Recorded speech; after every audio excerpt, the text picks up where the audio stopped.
You know, in that closed door meeting on the Hill, a source in the room where it was happening tells CNN that Trump went off topic a number of times when ranting about crime rates and election integrity issues. He apparently called Milwaukee, where the Republican National Convention is going to be held next month, quote, horrible. Republican Congressman from Wisconsin, Derek Van Orden, who was there, made clear that Trump was, quote, specifically referring to crime in Milwaukee, unquote, and not the city itself. Now, Democrats, including President Biden, well, they seized the opportunity to call out Trump over those comments. Biden tweeting, "I happen to love Milwaukee," with a picture of the 2021 NBA champion Milwaukee Bucks at the White House. And by the way, who doesn't love Giannis? So just put that out there right now. Also, the mayor of the city, Cavalier Johnson, tweeting back, "Milwaukee loves you back, President Biden." And Mayor Johnson joins me now. Mayor, thank you so much for being with us this evening. A lot of attention is coming to your city this summer with this convention, where we might even learn instantly who will be the running mate of the Republican nominee, Donald Trump. Welcome. How are you tonight? Excellent. How are you doing, Laura? I'm doing good. Thank you for joining. You know, Trump, he's been trying to clarify tonight that he was talking about the crime rate and the 2020 election, not the city overall. What's your response? Well, you know, it's quite interesting. There's a company here called the Milwaukee Pretzel Company, and as I heard all the responses from Republicans that were in the room, they were twisting themselves into so many different ways, kind of remind me of a pretzel. But the fact of the matter is this, Milwaukee is an excellent city. It's a wonderful city. It's a splendid city. It's a city that the Republican National Committee, Donald Trump's fellow counterparts in the Republican Party, chose as the host city for the Republican National Convention this year. So even according to Republicans, Milwaukee is a great place. And you don't even have to take the word of Republicans for that. Look at all the accolades that are coming to Milwaukee over the course of the last number of years, from Nat Geo to Condé Nast to the businesses that are investing in the city. This is a great place.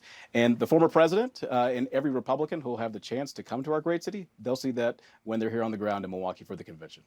Well, if you were to take Republicans at their word that the comments were about crime and not the city itself, a website called Money Geek compiled data from violent crime and property crime data from the FBI and research from the University of Miami and University of Colorado, and found that Milwaukee has the 9th highest cost of crime per capita in the country. So, I mean, what do you say about the conversation around crime that's happening in Milwaukee? Does it stand alone, or is it indicative of a larger national issue that must be addressed?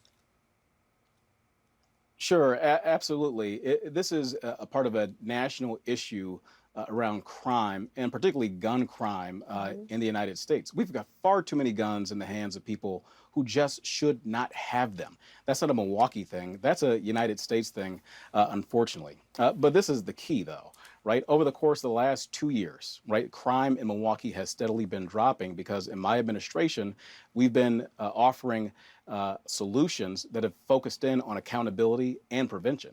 And you got to remember, too, that we're pulling ourselves out of issues around crime that raged after the pandemic, when the Trump administration didn't properly respond to the issues that had come to Milwaukee and other communities across the country as it relates to the pandemic. Only when President Biden got into office, got a handle on the pandemic, and provided true leadership, were we able to make the investments necessary and the focus necessary to bring crime down. And that's exactly what we've been doing in Milwaukee.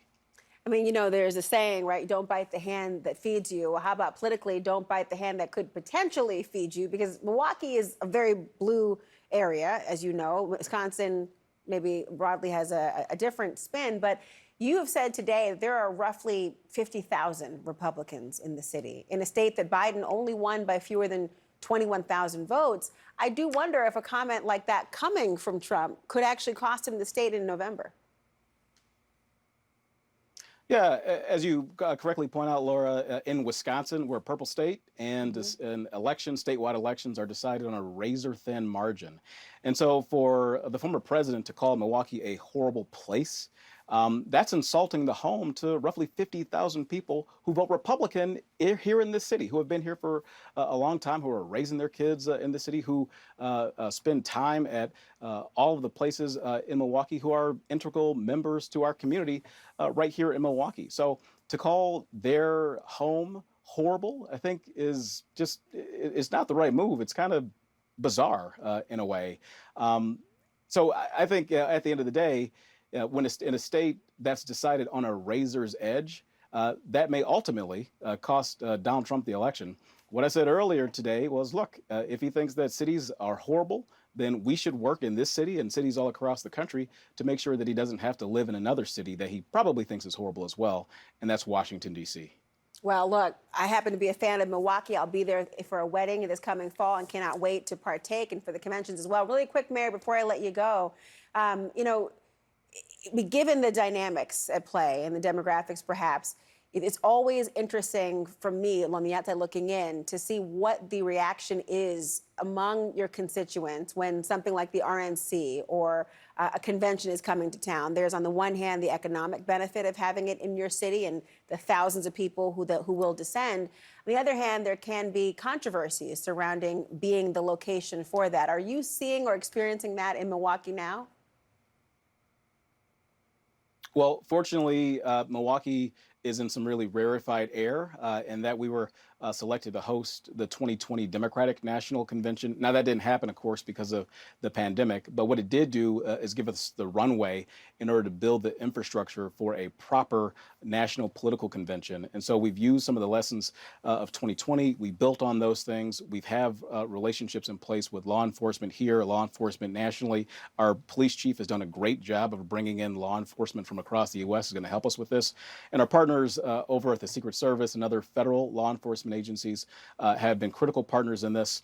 And we worked in a bipartisan way with Republicans and Democrats in order to boost the security grant, which had been stuck at $50 million since 2004 and got $25 million more for that effort here. So we've all been coming together around this. We want this to be a safe convention for everybody involved. That's what my priority is.